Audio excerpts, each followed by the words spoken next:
आज हम स्वरूप से एकता करने की जो कल्पना करते हैं, वह विवेक की दृष्टि से अपनों को धोखा देना है अथवा भोली भाली जनता को बहकाना है।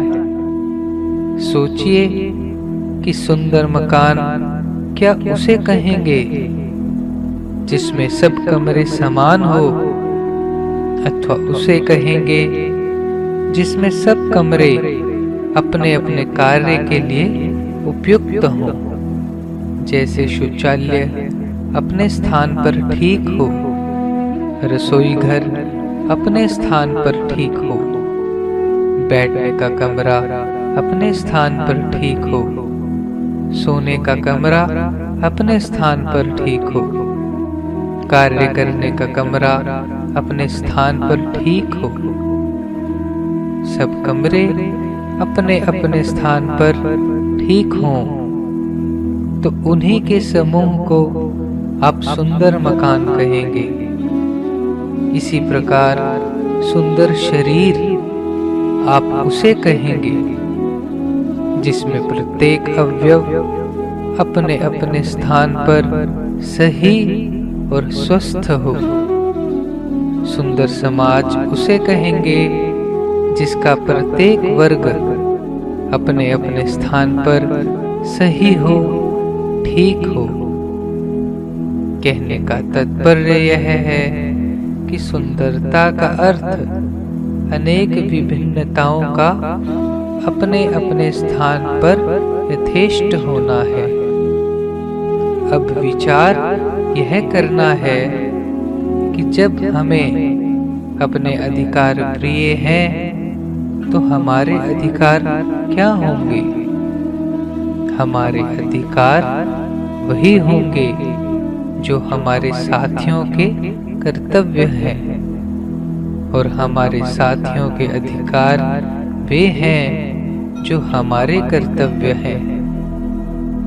हमारे अधिकार तभी सुरक्षित रह सकते हैं जब हमारे साथी कर्तव्य परायण हो, और हमारे साथियों के अधिकार तभी सुरक्षित होंगे जब हम कर्तव्यनिष्ठ हों। हमारी कर्तव्य निष्ठा ही हमारे साथियों में कर्तव्य परायणता उत्पन्न करेगी, क्योंकि जिसके अधिकार सुरक्षित हो जाते हैं उसके हृदय में हमारे प्रति प्रीति स्वतः उत्पन्न हो जाती है, जो उसे कर्तव्य परायण होने के लिए विवश कर देती है।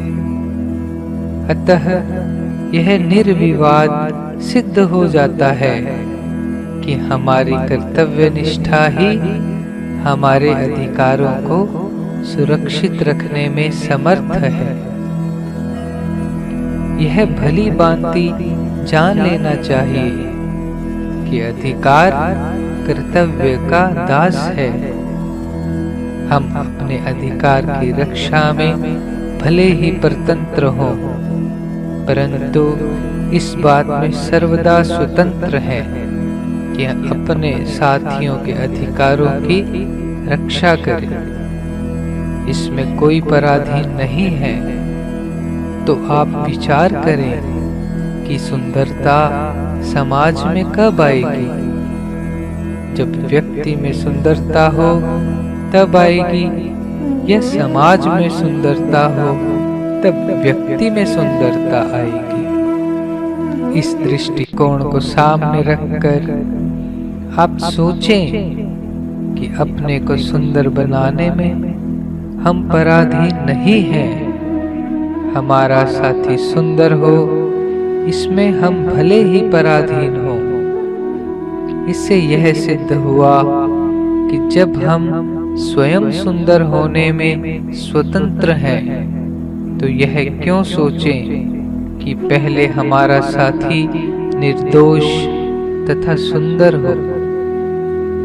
प्रत्येक भाई बहन को यह सोच लेना चाहिए कि हम सुंदर होने में स्वाधीन है और हमारे साथी को हमारी सुंदरता की आवश्यकता भी है, तो हम पहले स्वयं ही सुंदर बनेंगे। हमारी सुंदरता स्वयं हमारे साथियों को सुंदर बनाने में समर्थ होगी। जिस प्रकार सुगंधित पुष्प से स्वयं सुगंध फैलती है, उसी प्रकार सुंदर जीवन से समाज में सुंदरता फैलती है। सुंदर जीवन की कसौटी यही है कि वह प्रीति से परिपूर्ण हो। प्रीति युक्त जीवन ही सुंदर जीवन है। ऐसे जीवन से ही प्रीति का प्रसार स्वयं होता है। प्रीति सीखने सिखाने के लिए किसी पाठशाला की अपेक्षा नहीं है। व्यक्ति की कर्तव्य निष्ठा ही समाज में प्रीति का प्रसार करती है। यह सभी का अनुभव है कि परस्पर प्रीति का संचार होने पर संघर्ष स्वतः मिटने लगता है और संघर्ष मिटने पर एक अनुपम संतोष तथा एकता का उदय होता है। असंतोष का मूल परस्पर का संघर्ष है। संघर्ष का जन्म प्रीति के अभाव में होता है और प्रीति का अभाव तब होता है जब हम कर्तव्यनिष्ठ न रहकर अपने साथी के अधिकार का अपहरण करते हैं। यह बात निर्विवाद है कि हमारे और समाज के बीच में अथवा एक दूसरे वर्ग के बीच में प्रीति के अभाव में ही संघर्ष होता है। अतः हमको कर्तव्य परायणता से ही संघर्ष का अंत करना है। उसके बिना सरकारी कानून का आधार लेना अमानवता है। जो सुंदर समाज का स्वप्न कानून के बल पर देखना चाहते हैं, वे यह सोचते हैं कि जब हमारी सरकार सुंदर बन जाएगी या हम सरकार बन जाएंगे, तब हम सुंदर समाज का निर्माण कर लेंगे। यह अपने को तथा समाज को धोखा देने वाली बात है।